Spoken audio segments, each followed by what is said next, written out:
Good morning. It's supposed to be the first day of my challenge today, but I'm changing plans a little bit, and I wanted to go for a hike.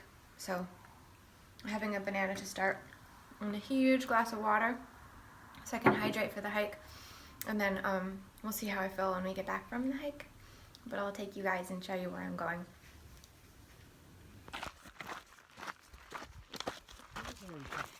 We're hiking together.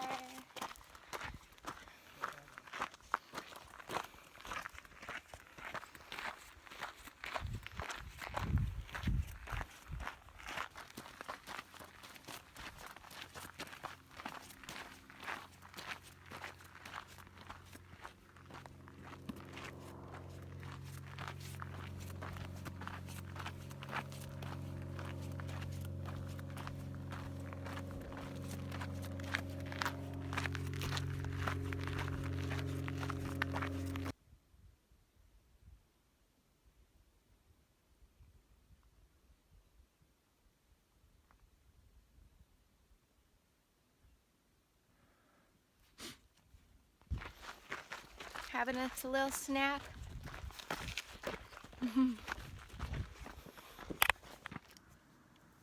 Hey guys. Alright, so we just got back from the hike. It was really great. We didn't do the whole thing. I wasn't feeling it. It ended up being only about 5 miles. With a decent elevation gain. I think it was probably like 1,000 feet elevation gain or something. So it was a good hike. I got really hungry at the end. So I came home, and I've been considering how to do the challenge. Because here's the thing. So, be honest with you guys, I've been dealing with a lot of anxiety lately in the last few days. Well, it's been a little bit longer than that, but I think my main issue is that I feel like I'm doing too much. You know, I want too many things to happen too quickly. And I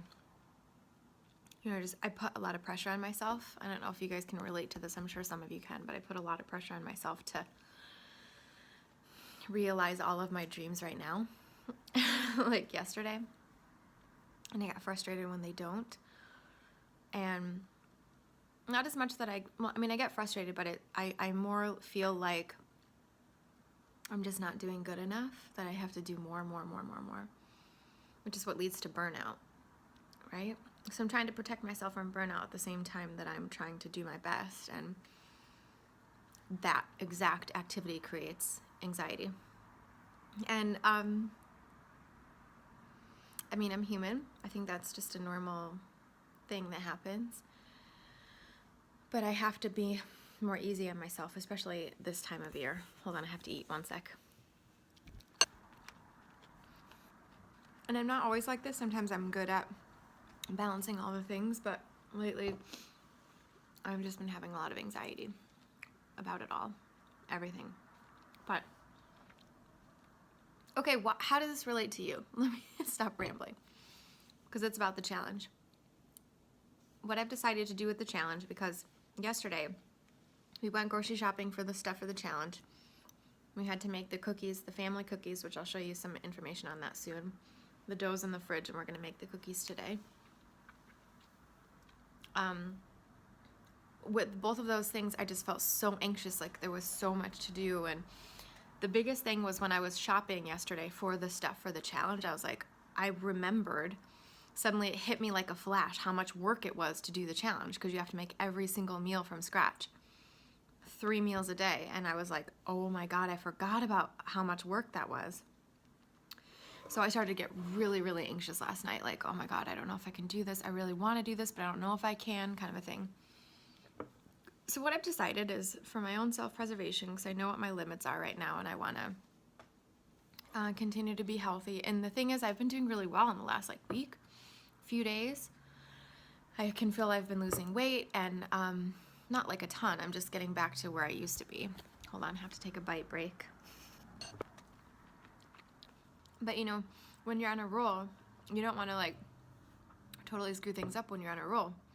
Because for me, emotionally, when I get to this place where I'm actually ready to like eat better and lose weight and stuff like that, I don't want anything to screw it up or jinx it, you know, I want to keep it going. So what I've decided for all of these things, now you have the backstory, and it took me like 4.5 minutes to say, sorry about that. Now you have the backstory of where I'm at. Here's what I'm going to modify and why. Well, now you know the why. I'm modifying because it's just too much pressure for me to do it all perfectly, but I am going to be doing a lot of the components of the last 10 days of his challenge. So what I plan on doing is, because what works for me really, really well, and it's always been this way. I've always been this person. This way before I knew about Fuhrman stuff or whatever. I always ate twice a day. That's what I really, really like. I like to eat later on in the morning, and then early evening for dinner, kind of a thing. That's what works for me the best, and that's been working for me really well lately. And the whole having a breakfast and then having a huge salad with whatever dinner I would have had all at the same time, that works for me the best, because then I feel super full and I don't feel as cravey. I can't eat as much after that, so I can only have like a little bit of chocolate or whatever it might be.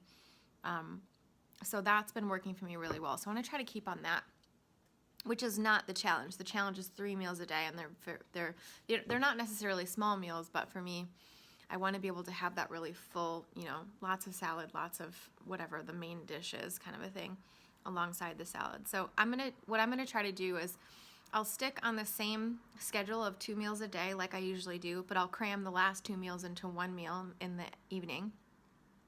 But what I've decided to do in the morning is I'm either gonna do what he has on the plan, or I'm gonna do my breakfast, which is what I'm doing today. My favorite oatmeal breakfast that I always have. If you want to know how to make this, there's a video a week or so ago that I made about it. I'm going to do either this breakfast or I'm going to do something on the plan. But like today we did that huge hike and we burned a ton of calories. So I came home starving. And that's a different situation than if I was just doing the challenge while I'm not exercising and stuff like that. So I'm taking into account the extra exercise I'm doing, and so I don't want to be crazy, and I don't want to have any extra anxiety right now because I just don't need it. But what I'm going to do is, like for instance today, what I'm supposed to be having is the lazy lentils and a kale salad. And I'm going to do both of those, and I'm going to make that, but I'm going to eat it just like I normally do. I'll have the kale salad, and then I'll have the lazy lentils, but I'm going to eat them at the same time around 4 or 5 like I usually do. So that's what I'll be doing for this. Probably will keep doing that, you know, every day with the kinds of things that are in the plan. Or like, for instance, if I don't want to cook again, I'll have the leftover lazy lentils and just sort of, you know, push it out a day or 2 here and there, and hopefully be able to stay on it for quite a while. So we'll see, you guys. This is my modified challenge, though. Hope you're not disappointed. But I hope we also understand where I am right now, and this is my max. This is all I can do right now. I want to mention it's the holidays. It's a tough time for all of us, so bear with me while I continue to try to make great choices and show you them. All right, see you later. Time to eat. I'm in the process of making day 11 food. So as you know, I didn't have the berry bowl. I had my regular oatmeal bowl, but that did me good until now. It's about 5 o'clock, so it's going to take me about an hour to make this stuff, 45 minutes. So I'm going to be making both of these things, the lunch and the dinner, and having them both for dinner. So basically with the lazy lentils, it's a great recipe because it's actually really lazy. I remember eating it the last time, and it's good and everything, but it's just really heavy.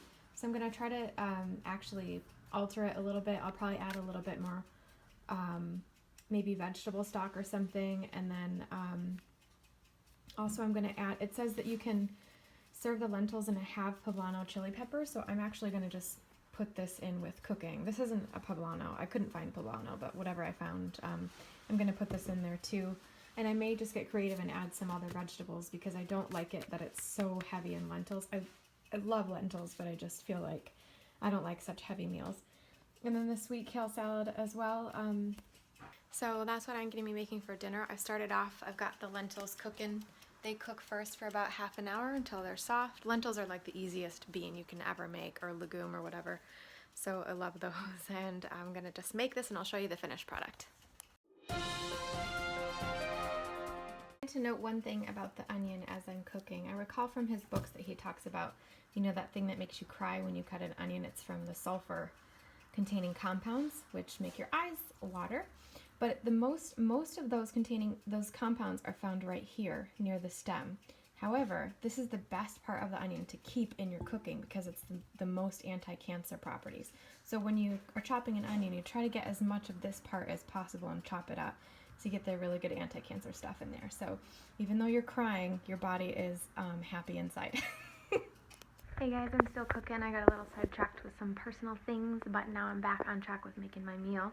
And I just realized a trick I made, which I didn't even realize I was kind of doing it, but it's my new trick.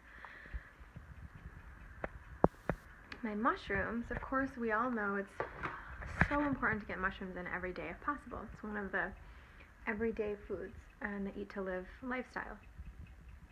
If you aren't sure why, I did a video about it 2 days ago that explains the 3 main reasons why you should have mushrooms every day. But something I've been doing lately is while I'm preparing a meal, I just grab a few mushrooms from the fridge. Like I have them roasted already, they're just hanging out. I grab a few mushrooms, maybe the equivalent of 2 or 3 white button mushrooms, and I just chomp on those as a little snack while I'm cooking.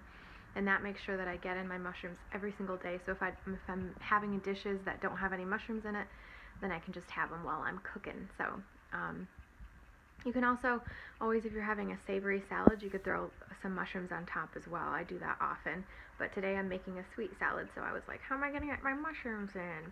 And I could put it in my stew, but I didn't want it in there, so I'm just going to eat them like this. So, that's it.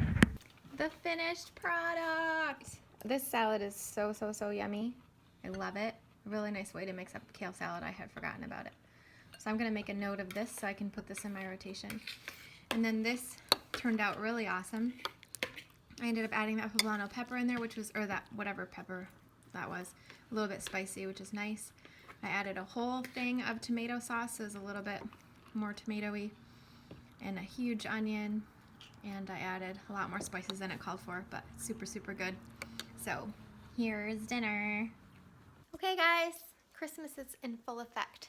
We are doing the cookies. These are the family cookies. So I made the dough last night, made it together, and then we refrigerated it overnight. This is a German cookie, and it's very interesting. We have this mold here that we've been using forever. I don't even know how long, very long time, from Germany. And we make the dough, we roll it out, and we make cookies like this. And you cut them up. Then you let them sit out overnight, actually, which is interesting, but you do it. Let them sit out overnight and dry out, and then the next morning you bake them. So they take a long time to make, but they're worth it. And then when you're finished with the dough, our tradition, our family tradition, is that the very last cookie has to be made with a duck. So that's our family tradition. And these cookies, we call them Springlies. I'm sure they're pronounced much different in actual German, but that's what our family calls them, and that's what we're doing. We do this every year, and we've been doing it every year for as long as I can remember. I used to do this with my grandma, and now I do it with my husband, and he's a fantastic dough warmer and cookie cutter and all those things. So, Merry Christmas, everybody. Happy holidays. Go ahead. No, I'm kidding. I was kidding. All right, all the cookies are made. They're beautiful. We made 143. You can see the pretty, pretty cookies. And then look at this, guys. Here's the final bit of dough pressed into the little duck for the tradition. And there it is, the last cookie. All done.